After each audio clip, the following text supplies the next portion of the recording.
देखिए नेक्स्ट आपके थ्रेड में आता है कि they are two types of thread management, user level thread and kernel level thread. Kernel means operating system पे जो आपका थ्रेड मैनेजमेंट होता है। देखिए सबसे पहले है ये user level thread. User level thread कहता है कि आपका एक प्रोग्राम प्रोसेस है, उसके बाद उसमें आपका एक थ्रेड तो होगा ही होगा, आपके पास एक से ज़्यादा थ्रेड्स हैं, लेकिन वो सारा थ्रेड कहाँ पर मैनेज हो रहा है, यूज़र के स्पेस में हो रहा है। फॉर एग्जांपल ये आपका कर्नल का स्पेस है, ऑपरेटिंग सिस्टम का स्पेस है, और ये आपका सारा यूज़र का स्पेस है।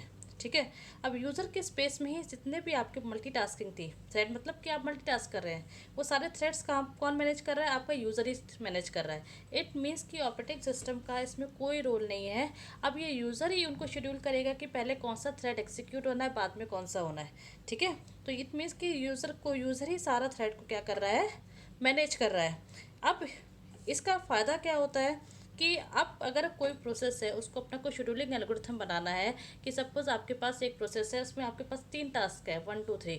आपने अपनी मर्जी से अपने अकॉर्डिंगली, एप्लीकेशन के अकॉर्डिंगली आप उस थ्रेड को मैनेज कर सकते हो। सबसे पहले आपका टास्क 1 एग्जीक्यूट कर होगा, टास्क 2 एग्जीक्यूट होगा, फिर टास्क 1 एग्जीक्यूट होगा। ठीक है, उसमें आपका अपना शेड्यूलिंग एल्गोरिथम रन कर सकता है। और ये जो thread level user thread level thread होता है, ये किसी भी ऑपरेटिंग सिस्टम पर आपके आके जाके रन होगा।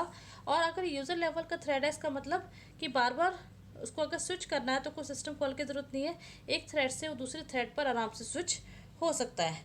अब इसमें क्या बात आती है कि suppose when a user, problem क्या आती है, when a user level thread execute a system call, not only the thread is blocked. लेकिन जैसे ही कोई थ्रेड है वो कोई सिस्टम कॉल को जनरेट करेगा, तो उसको उससे क्या होगा कि जितने भी बाकी सारे थ्रेड है वो क्या होंगे, ब्लॉक हो जाएंगे। क्योंकि जैसे ही वो ऑपरेटिंग सिस्टम के पास कॉल करेगा, और ये सारा थ्रेड कौन मैनेज कर रहा है, आपका यूज़र मैनेज कर रहा है। अगर एक भी किसी सिस्टम कॉल को आपका एंगेज करेगा, एग्जीक्यूट करेगा, तो बाकी जितने भी थ्रेड्स हैं आपके, बाकी जितने भी टास्क है, वो भी क्या हो जाएंगे, फॉर द टाइम भी ब्लॉक हो जाएंगे।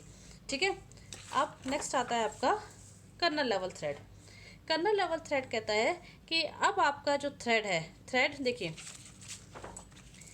इसमें एक फिगर पे ध्यान दीजिएगा। आपके थ्रेड थे, प्रोसेस के अंदर थ्रेड्स हैं, साथ में एक होती है आपकी थ्रेड टेबल, जो कि थ्रेड की इंफॉर्मेशन को स्टोर करके रखती है। ये जो थ्रेड टेबल कहाँ पर होती है, आपके यूज़र के स्पेस में। कर्नल लेवल थ्रेड क्या होगा कि आपके जो प्रोसेस में जो थ्रेड है, इसकी जो पूरी बागडोर आप कह सकते हैं, पूरी जो इन्फॉर्मेशन है थ्रेड टेबल की इन्फॉर्मेशन, ये कहाँ पर रहेगी, अब आपके कर्नल के स्पेस है। प्रोसेस की टेबल, पीसीबी जो ब्लॉक होता है वो तो कर्नल के पास रहता ही रहता है ऑलरेडी।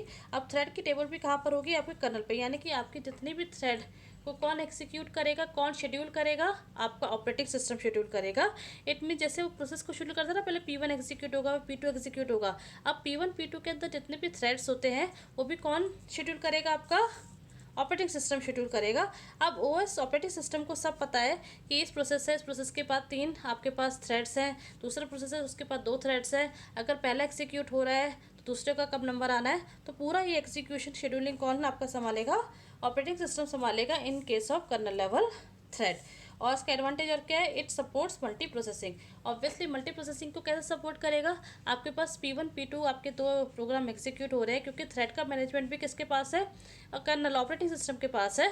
तो ऑपरेटिंग सिस्टम को पता है कि हाँ भाई इस प्रोसेस के बाद 3 टास्क हैं, तो उसको इतना टाइम लगना है, तो थ्रेड को मैनेज कर पाएगा, वो पूरे प्रोसेस को मैनेज कर पाएगा। लेकिन इससे प्रॉब्लम क्या होती है, जब थ्रेड को एक दूसरे के पास स्विच करना होगा, क्योंकि ऑपरेटिंग सिस्टम मैनेज कर रहा है, सिस्टम कॉल का जनरेट करनी पड़ेगी, तो टाइम कंज्यूमिंग हो जाता है। ठीक है, और इसमें क्रिएशन और डिस्ट्रक्शन जो थ्रेड का होता है वो भी थोड़ा कॉस्टली होता है। Thank you.